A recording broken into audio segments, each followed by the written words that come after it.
जय हिंद बच्चों, welcome to our YouTube channel. हमारा चैनल है एजुकेशनल एक्सीलेंस कोटा और हम आपको करा रहे हैं अग्निवीर भर्ती परीक्षा की पूरी तैयारी, जिसमें सभी पेपर शामिल है।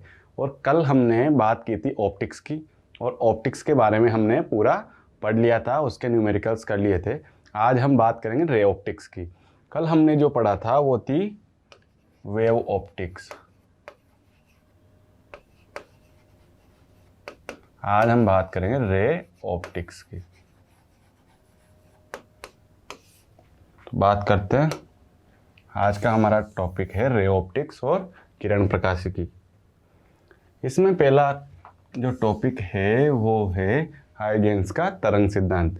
बच्चों, हमें पता है कि अल्बर्ट आइंस्टीन नामक वैज्ञानिक ने प्रकाश विद्युत प्रभाव नाम का एक सिद्धांत दिया था, एक प्रयोग किया था, प्रकाश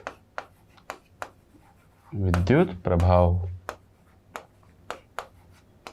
और इस प्रभाव के आधार पर उन्होंने ये खोज की थी कि जो प्रकाश होता है वो क्या करता है, कण प्रकृति दर्शाता है। जो प्रकाश होता है वो कण प्रकृति दर्शाता है।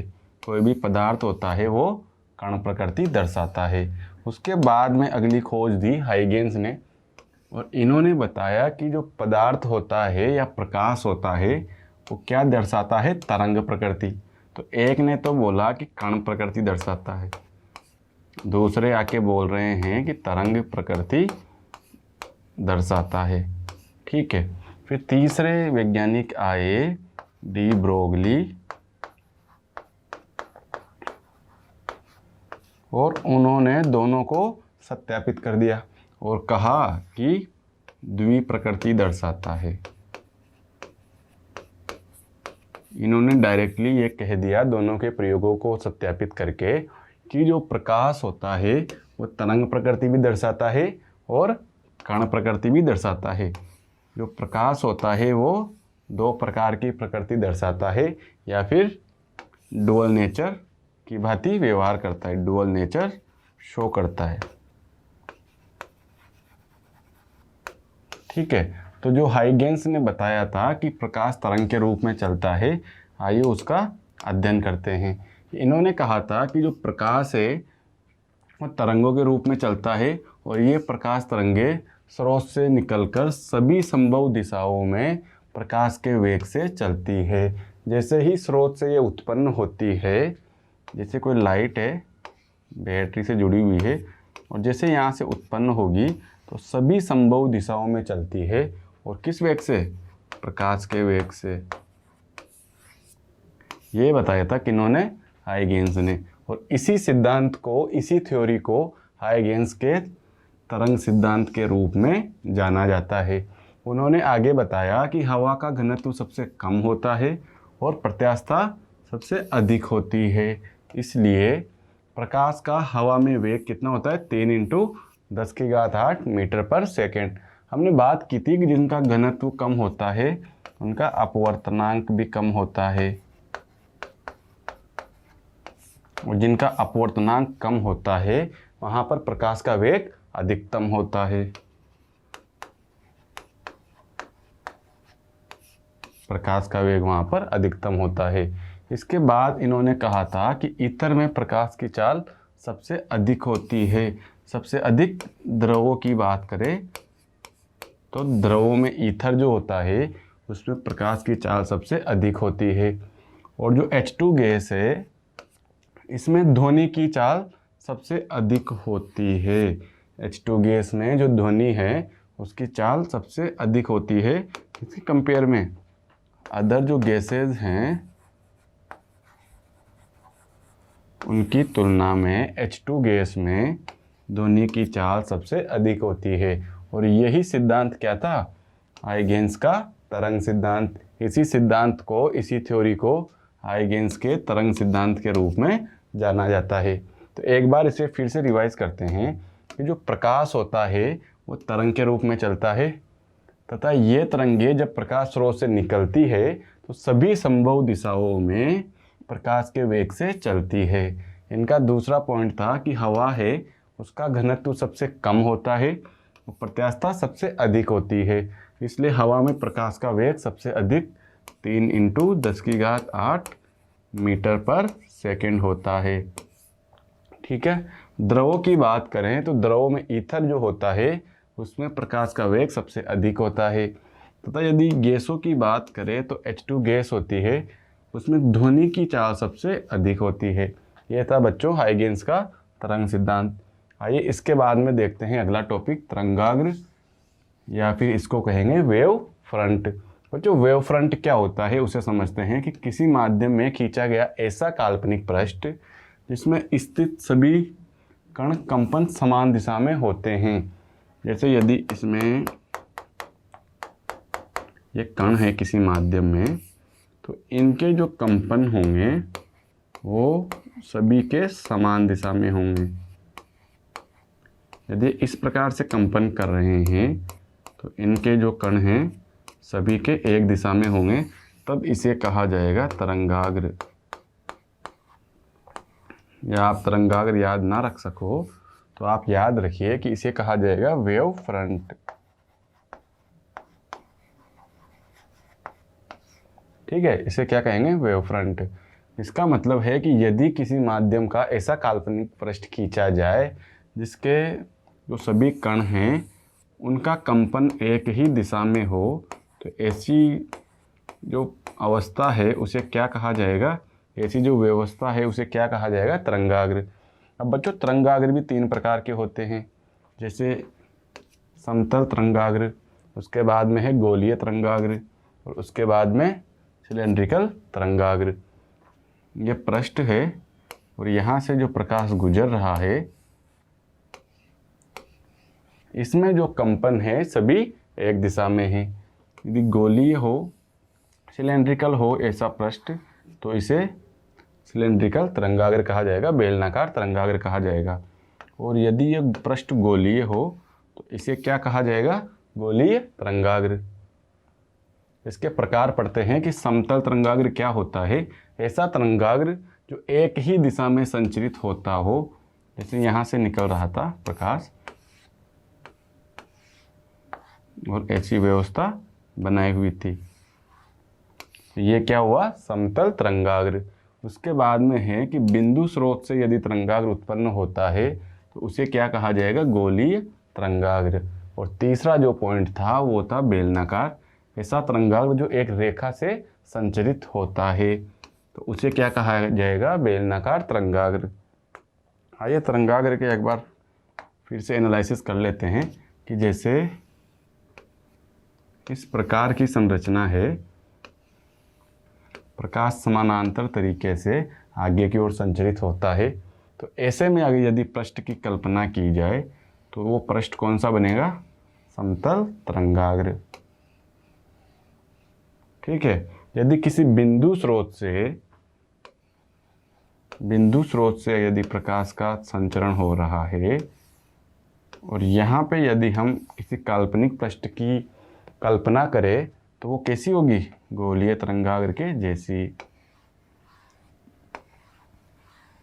इसी प्रकार से यदि प्रकाश किसी सीधी रेखा में गमन कर रहा है और वहाँ पर हम किसी काल्पनिक पृष्ठ की कल्पना करेंगे तो वो कैसा बनेगा?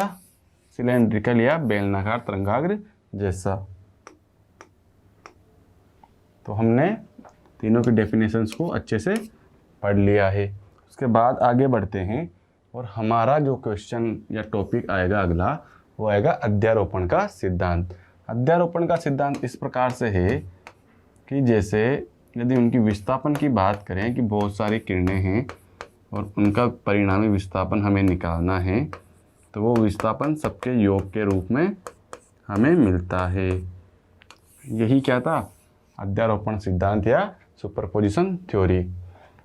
आइए समझते हैं कि जब किसी माध्यम से 2 या 2 से अधिक तरंगें संचरित होती है तो माध्यम के विभिन्न बिंदुओं पर परिणामी विस्थापन उन सभी तरंगों के लिए अलग अलग होता है। और वो किसके बराबर होता है? उनके विस्थापनों को यदि जोड़ दिया जाए तो जो परिणामी विस्थापन है वो क्या होगा?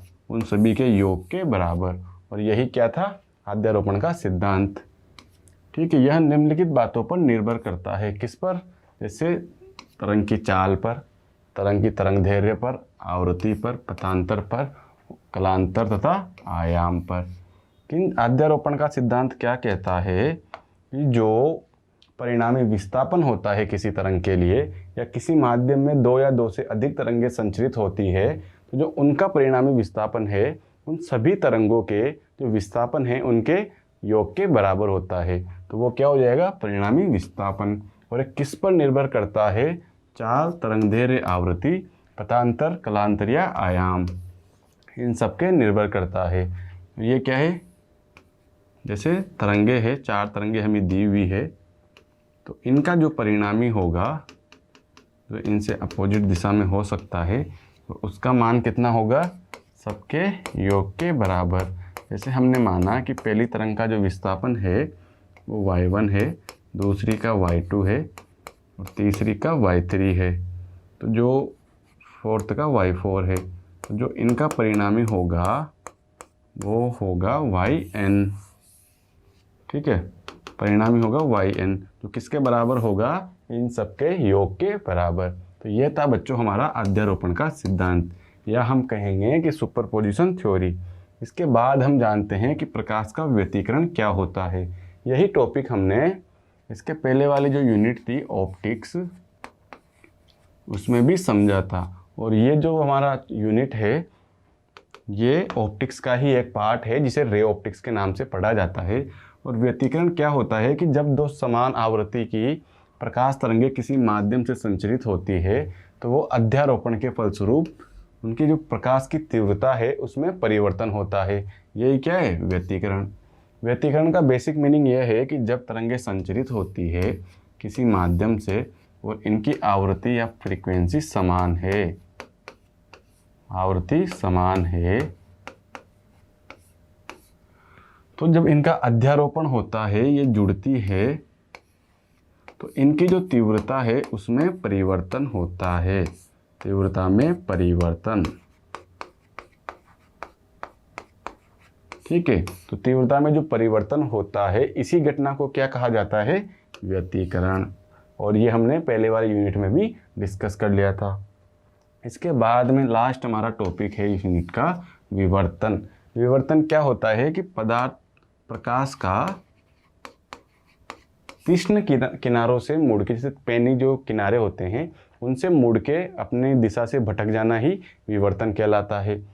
प्रकाश का तीक्ष्ण किनारों से मुड़ना, से टकराकर मुड़ना क्या कहलाएगा, विवर्तन या डिफ्रैक्शन। डिफ्रैक्शन किसे कहेंगे कि प्रकाश गमन कर रहा है सीधी अपनी सरल रेखा में, और वो यदि किसी पेने किनारों से या तीक्ष्ण किनारों से टकराता है तो अपनी दिशा से भटक जाता है, उसे क्या कहा जाएगा, प्रकाश का विवर्तन। कि प्रकाश के अवरोध के किनारों से थोड़ा मुड़कर अपनी छाया, उसकी छाया में प्रवेश करने की जो घटना है, जो आदत है, उसे क्या कहा जाता है, प्रकाश का विवर्तन। अब इसके बाद में हमारा ये यूनिट भी ख़त्म हो गया। इसकी थ्योरी बहुत छोटी थी और यूनिट भी बहुत छोटा यूनिट था।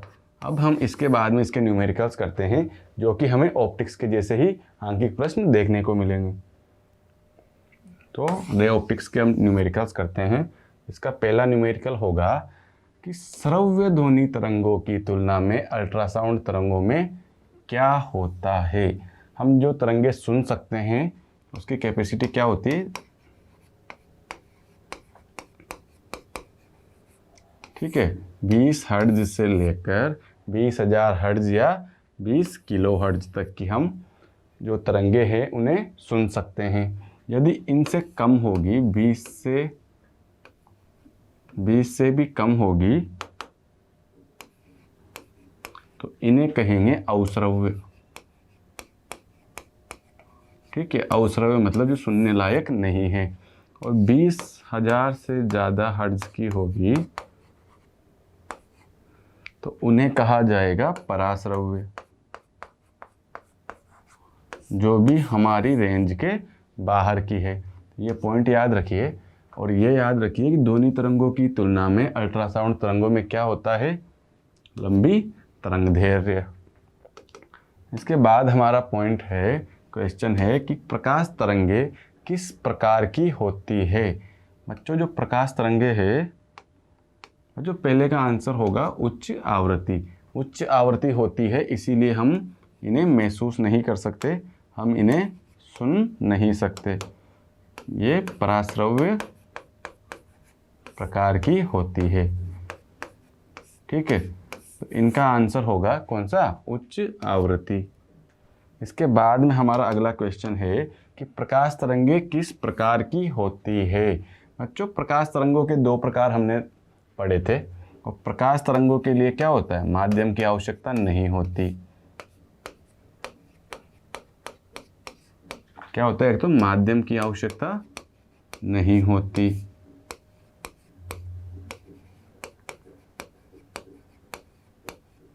माध्यम की आवश्यकता नहीं होती। और दूसरा क्या, दूसरा ये था माध्यम की आवश्यकता नहीं होती इसलिए ये अयांत्रिक होती है। और दूसरा था कि जो इनका संचरण का पथ है, संचरण की दिशा है, वो इनमें जो कंपन है एक दूसरे के लंबवत होते हैं, इसलिए ये क्या होती है, अनुप्रस्थ। हमने जब तरंग चैप्टर शुरू किया था तो हमने जाना था कि तरंगे दो प्रकार से वर्गीकृत की जाती है, एक तो यांत्रिक अयांत्रिक, जो किसके हिसाब से की जाती है, माध्यम की आवश्यकता के हिसाब से, और दूसरी उनके कंपनों के हिसाब से, संचरण के हिसाब से हमने वर्गीकृत किया था, जिसमें हमने दो प्रकार पढ़े थे, अनुदैर्घ्य और अनुप्रस्थ। जो प्रकाश तरंगे है इनके लिए जो कंपन की दिशा है और जो संचरण की दिशा है, इनके बीच में कोण कितना होता है, 90 डिग्री। तो 90 डिग्री होता है, इसलिए ये क्या होती है, अनुप्रस्थ। तो इसका आंसर होगा बी, अनुप्रस्थ। इसके बाद में अगला क्वेश्चन है कि मनुष्य की श्रव्य सीमा से अधिक आवृत्ति की जो तरंगे होती है उन्हें क्या कहा जाता है। मनुष्य की श्रव्य क्षमता कितनी होती है, ठीक है, 20 से 20,000 किलो हर्ट्ज। यदि इनसे कम होगी, 20 से भी यदि कम हो जाएगी, ठीक है, 20 से कम हुई तो क्या कहेंगे, अश्रव्य, जो सुनाई ना दे। 20 से ज़्यादा होगी, 20 किलोहर्ट्ज से ज़्यादा होगी तो उन्हें क्या कहेंगे, उन्हें कहेंगे पराश्रव्य। ठीक है, तो इसमें ऑप्शन हमें बी दिया हुआ है, जिसमें है कि मनुष्य की श्रव्य सीमा से अधिक आवृत्ति वाली तरंगे क्या कहलाएंगी, पराश्रव्य। इसके बाद हमारा अगला क्वेश्चन है कि निम्नलिखित में से किसके द्वारा अपश्रव्य तरंगों का उत्पादन किया जाता है। तो जो अपश्रव्य की बात करें, अपश्रव्य या इसे ही अश्रव्य कहते हैं, उनकी हमें बात करनी है, उसके हिसाब से क्वेश्चन करना है। जो चमगादड़ होते हैं वो कौन सी, पराश्रव्य करते हैं। डॉल्फिन होती है अश्रव्य, शेर अश्रव्य, लेकिन जो हाथी होता है वो अपश्रव्य तरंगों का उत्पादन कर सकता है। शेर और डॉल्फिन केवल इनको सुन सकते हैं, महसूस कर सकते हैं। ठीक है, चमगादड़ पराश्रव्य का निर्माण कर सकता है, पराश्रव्य का निर्माण। शेर और डॉल्फिन दोनों अपश्रव्य को सुन सकते हैं, लेकिन जो हाथी होता है वो अपश्रव्य को सुन भी सकता है और उस ध्वनि का उत्पादन भी कर सकता है। तो हमारा करेक्ट आंसर होगा हाथी। उसके बाद में अगला क्वेश्चन है कि जल में ध्वनि की गति वायु में ध्वनि की गति से अधिक होती है या कम होती है। बच्चों जल में ध्वनि की बात करें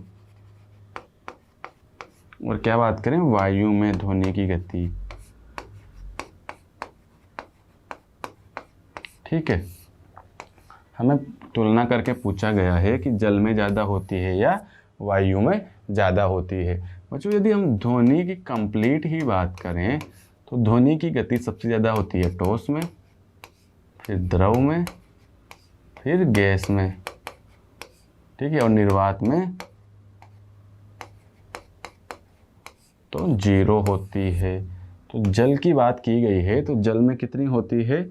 लगभग 1500 मीटर पर सेकंड के अप्रोक्स।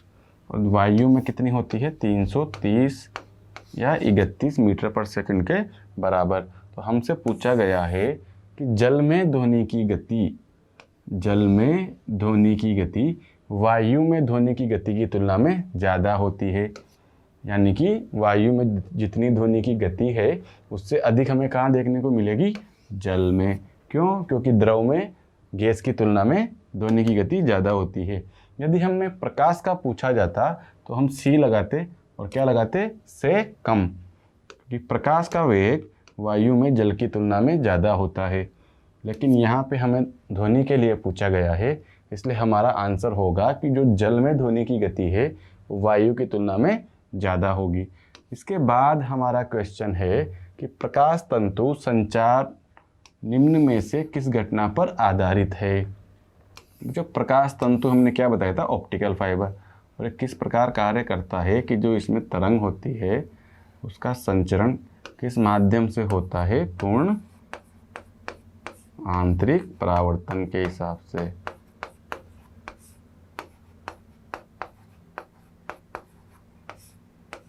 ठीक है, पूर्ण आंतरिक परावर्तन के सिद्धांत पर इसमें संकेत आगे की ओर बढ़ते हैं, इसीलिए उनमें क्षय नहीं होता और जितने संकेत हमने भेजे हैं हम रिसीवर को उतने ही संकेत प्राप्त होते हैं। ये किस घटना पर आधारित है? पूर्ण आंतरिक परावर्तन। इसके बाद हमारा अगला क्वेश्चन है कि जो एमआरआई मशीन होती है, हम मार्केट में देखते हैं कि जैसे एमआरआई मशीन या सोनोग्राफी या फिर एमआरआई करने वाले जो बंदे होते हैं, जो उनकी लैब्स होती है, वहाँ पे वो बाहर लिखते हैं जैसे 2.5 टेस्ला इसकी कैपेसिटी है, 3.0 टेस्ला, 5.0 टेस्ला। ठीक है, ये इनकी कैपेसिटी होती है। टेस्ला क्या है? चुंबकीय क्षेत्र। इसका अर्थ है कि 2.5 टेस्ला चुंबकीय क्षेत्र उत्पन्न करके हम यहाँ पर एमआरआई करते हैं। ये क्या है? मशीन की कैपेसिटी। तो जो मशीन होती है वो किस तरंग के उपयोग से बनती है, वो किस तरंग का उपयोग करते हैं? बच्चों, वो चुंबकीय तरंग का उत्पन्न करते हैं। क्यों? क्योंकि उसकी कैपेसिटी ही चुंबकीय क्षेत्र यानी कि टेस्ला में होती है। तो चुंबकीय क्षेत्र यदि कैपेसिटी ही टेस्ला में है तो हमें कॉमन सेंस लगाना है, हमें पता चल जाएगा कि टेस्ला किसका होता है? चुंबकीय क्षेत्र का, इसलिए वो चुंबकीय तरंग का इस्तेमाल करते हैं। इसमें अगला है कि निम्नलिखित में से किस प्रकाश की तरंगदैर्घ्य न्यूनतम होती है? किस प्रकाश की तरंगदैर्घ्य न्यूनतम होती है? तो इसके लिए ट्रिक थी विबग्योर। ठीक है, ये क्या है? विबग्योर। बैंगनी, नीला, कौन सा? इंडिगो वाला नीला, बी फॉर ब्लू। ये इंडिगो वाला नीला है और ये जो हम नीला बोलते हैं वो वाला है, ऐसे नील भी बोल सकते हो। ग्रीन, हरा, पीला, ऑरेंज और लाल। जब हम नीचे से ऊपर की ओर आते हैं तो तरंगदैर्घ्य बढ़ता है, वेवलेंथ घटता है। आप ये याद रखिए। तो हमसे पूछा है कि किस प्रकाश की तरंगदैर्घ्य न्यूनतम होती है? तो आर की तो सबसे ज़्यादा होती है, क्योंकि हम नीचे से ऊपर आने पर तरंगदैर्घ्य को घटा रहे हैं। आर की सबसे ज़्यादा होती है और नीचे से ऊपर आने पर आवृत्ति बढ़ती है। तो आर की तरंगदैर्घ्य सबसे ज़्यादा होती है और वोयलेट यानी कि बैंगनी तरंगदैर्घ्य सबसे कम होती है। तो इस क्वेश्चन के लिए हमारा आंसर होगा बी, बैंगनी। इसके बाद में है कि विद्युत चुंबकीय तरंगों को ध्रुवित किन की सहायता से किया जा सकता है? जैसे हमने प्रकाश की बात की थी कि इसमें कंपन सब दिशा में होते हैं, फिर इन्हें किसी स्रोत से या किसी माध्यम से गुजारा जाता है जिससे इनमें ये प्रभाव पड़ता है कि जो इनके कंपन है वो एक तलीय हो जाते हैं। और ये घटना क्या कहलाई थी? ध्रुवण। ठीक है, ये प्रकाश के लिए था। यदि हम यही ध्रुवण विद्युत चुंबकीय तरंगों के लिए करना चाहें तो किस विधि से होता है? पोलेराइड्स द्वारा। पोलेराइड्स जो होते हैं उनकी सहायता से हम जो विद्युत चुंबकीय तरंगों में सभी दिशाओं में जो कंपन हैं उन्हें एक तल में कर सकते हैं, एक दिशा में कर सकते हैं। किनकी सहायता से? पोलेराइड की सहायता से। इसके बाद हमारा अगला क्वेश्चन है बच्चों कि प्रकाश किरणों का तीखे कोर से मुड़ने की घटना क्या कहलाएगी? प्रकाश तिरंगे हैं, यदि उन्हें कोई ऐसी तीक्ष्ण किनारे मिलते हैं, जैसे ऐसे किनारे मिलते हैं तीक्ष्ण, और इनके जो मार्ग में परिवर्तन होता है वो मुड़ जाते हैं, इस घटना को क्या कहा जाता है? अपवर्तन, विवर्तन, व्यतिकरण या ध्रुवण। इस घटना को कहा जाएगा विवर्तन। क्यों? क्योंकि जो ध्रुवण होता है इसका काम तो क्या होता है? कंपन को एक तल में करने का। व्यतिकरण क्या होता है? जब माध्यम में से दो या दो से अधिक जो गुजरती है तरंगे तो उनकी तीव्रता में क्या होता है? परिवर्तन। तो वो क्या होता है? व्यतिकरण। अपवर्तन क्या होता है? जब एक माध्यम से दूसरे माध्यम में किरणें प्रवेश करती है तो उनके मार्ग में विक्षेप होता है या डिस्टरबेंस होता है, तो उस घटना को क्या कहते हैं? अपवर्तन। और विवर्तन क्या होता है कि प्रकाश का तीक्ष्ण किनारों से मुड़कर अपनी जो सरल रेखीय पथ है उसमें परिवर्तन होना, क्या कहलाएगा? विवर्तन। तो इस क्वेश्चन के लिए हमारा आंसर होगा विवर्तन। इसके बाद हमारा अगला क्वेश्चन है कि इंद्रधनुष बनने की जो घटना है वो काय का प्राकृतिक उदाहरण है। मतलब उसमें क्या होता है? अपवर्तन होता है, परावर्तन होता है या वर्ण विक्षेपण होता है। हमने जो लास्ट वाला हमारा चैप्टर था उसमें इस बारे में बात की थी और इंद्रधनुष को अलग से स्लाइड लेके पढ़ा था, और हमने जाना था कि उसमें अपवर्तन, परावर्तन और वर्ण विक्षेपण तीनों घटनाएं होती है, लेकिन जो वर्ण विक्षेपण होता है ये लीड रोल में होता है। ये क्या होता है? लीड रोल में। जो अपवर्तन वो परावर्तन है ये क्या होते हैं? साइड रोल में। लीड रोल का मतलब मुख्य जो कारण है वो होता है वर्ण विक्षेपण, और अपवर्तन तथा परावर्तन है वो साइड रोल में है जो केवल सहायक है। लीड रोल का मतलब मुख्य कारक और साइड रोल का मतलब केवल सहायक। ठीक है, काम ये भी आते हैं, अपवर्तन और परावर्तन का भी काम होता है लेकिन केवल सहायक होते हैं। वर्ण विक्षेपण के बिना इंद्रधनुष का बनना संभव नहीं है। और इंद्रधनुष काय का उदाहरण है? ये प्राकृतिक उदाहरण है काय का? अपवर्तन, परावर्तन व वर्ण विक्षेपण का। इसके बाद हमारा अगला क्वेश्चन है कि विद्युत चुंबकीय तरंगों का ध्रुवण किया जाता है। बच्चों ये क्वेश्चन रिपीट हो गया और इसका आंसर क्या था? बी, पोलेराइड्स द्वारा। इसके बाद हमारा अगला क्वेश्चन है कि जब प्रकाश की एक किरण हवा से ग्लास स्लैब में प्रवेश करती है, मतलब प्रकाश की कोई किरण है, ऊपर तो विरल माध्यम है हवा, और ये क्या है? कांच की स्लैब। ठीक है, ऊपर क्या है? हवा। तो अभी प्रवेश कराते हैं कि जब प्रकाश की एक किरण हवा से कांच के स्लैब में प्रवेश करती है तो इसके तरंगदैर्घ्य में क्या परिवर्तन होता है? इसके तरंगदैर्घ्य में क्या परिवर्तन होता है? इसका जो बच्चों तरंगदैर्घ्य होता है, जब विरल माध्यम से सघन माध्यम में किरणें प्रवेश करती है तो उनका तरंगदैर्घ्य घट जाता है। यदि सघन से विरल में किया होता तो तरंगदैर्घ्य क्या होता? बढ़ जाता। यहाँ पर विरल से सघन में किया है तो तरंगदैर्घ्य घट जाता है। इसके बाद हमारा अगला क्वेश्चन है कि आसमान का रंग नीला किस कारण दिखाई देता है? आसमान का रंग नीला प्रकीर्णन के कारण दिखाई देता है। कल हमने जब प्रकीर्णन की बात की थी तो वहाँ पे हमने ये उदाहरण भी पढ़ा था कि आसमान का रंग नीला दिखाई देता है तथा अंतरिक्ष का रंग काला दिखाई देता है। क्यों? प्रकीर्णन के कारण। इस क्वेश्चन का हमारा आंसर हो जाएगा प्रकीर्णन।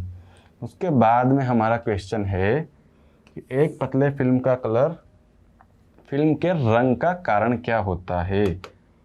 कोई भी पतली फिल्म है तो उसका जो हमें रंग देखने को मिलता है उसका कारण क्या होता है? उसका कारण होता है वर्ण विक्षेपण। क्यों? क्योंकि जब प्रकाश को किसी पतली फिल्म से या प्रिज्म से गुजारा जाता है तो उसमें क्या होता है? 7 रंगों में विभाजित हो जाता है, जो किसके कारण होता है? वर्ण विक्षेपण के द्वारा कारण। और इसी घटना को वर्ण विक्षेपण भी कहा जाता है। इसके बाद हमारा अगला क्वेश्चन है कि जो सौर स्पेक्ट्रम में बैंगनी रंग से लाल की ओर हम चलते हैं तो क्या होता है? बच्चों हमने पढ़ा था विबग्योर। ठीक है, हम चल रहे हैं बैंगनी से लाल की ओर। और वैसे हम बात करें तो ऊपर से नीचे से जब ऊपर आएंगे तो क्या बढ़ेगी? वेवलेंथ घटेगी, बढ़ेगा। म्यू क्या है? आवृत्ति। ये क्या है? तरंग दैर्ध्य। ठीक है, आवृत्ति क्या है? म्यू। आवृत्ति बढ़ती है, तरंग दैर्ध्य घटता है। अपवर्तनांक जो होता है, अपवर्तनांक जो होता है वो बढ़ता है, घटता है। हमने पढ़ा था कि लाल रंग का अपवर्तनांक सबसे ज़्यादा होता है, वोयलेट का सबसे कम होता है। तो हम पढ़ते हैं इसमें क्या होगा? विचलन घटता है। हाँ, ये तो सही है, विचलन घटता है। तो हम जहाँ पर बढ़ने वाला है उस ऑप्शंस को काट देंगे कि जब हम बैंगनी से किसकी तरफ जा रहे हैं? आर की तरफ, लाल की तरफ। तो जो विचलन है उसके मान में क्या परिवर्तन होगा कि ये घटेगा। ये बात तो सही है। उसके बाद में है कि अपवर्तनांक बढ़ता है, जबकि क्या होता है? अपवर्तनांक घटता है। अपवर्तनांक घटता है। तो इसका आंसर हमारा हो जाएगा बी, कि जब हम बैंगनी रंग से लाल रंग की ओर गति करते हैं तो जो विचलन होता है वो तो बढ़ता है और अपवर्तनांक जो होता है वो घटता है। इसके बाद हमारा अगला क्वेश्चन है कि जब श्वेत प्रकाश का स्पेक्ट्रम प्रिज्म में प्राप्त किया जाता है तो न्यूनतम विचलन किस रंग का होता है? बच्चों न्यूनतम विचलन होता है लाल रंग का। हमने कल प्रिज्म में भी जाना था फोटो की सहायता से कि जब श्वेत प्रकाश 7 कलर में विभक्त होता है तो जो लाल रंग होता है वो ऊपर ही ऊपर होता है और उसका विचलन कम होता है। सबसे नीचे होता है बैंगनी और उसका विचलन सबसे ज़्यादा होता है। उसके बाद में है कि प्रकाश के तरंग प्रकृति सिद्धांत के अनुसार, जो किन्होंने दिया था? हाइगेंस ने। ठीक है, तरंग प्रकृति का सिद्धांत किसने दिया था? हाइगेंस ने। और कण प्रकृति का आइंस्टीन ने दिया था। किसकी सहायता से? प्रकाश विद्युत प्रभाव की सहायता से। तो तरंग प्रकृति सिद्धांत के अनुसार प्रकाश के वर्ण विक्षेपण का निर्णायक कौन होता है?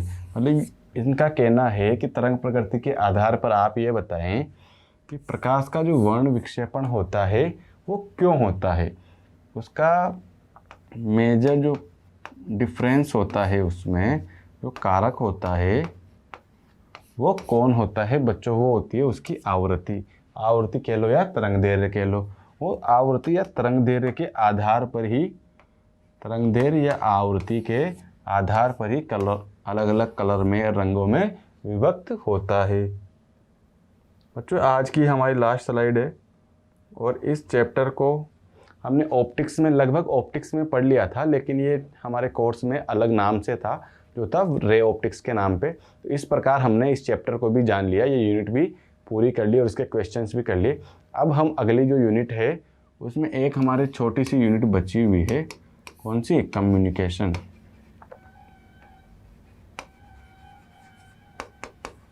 कम्युनिकेशन, जिसमें मुश्किल से 8 से 10 स्लाइड्स होंगी और 2-3 टॉपिक्स होंगे, लेकिन हम फिर भी उसको पढ़ेंगे।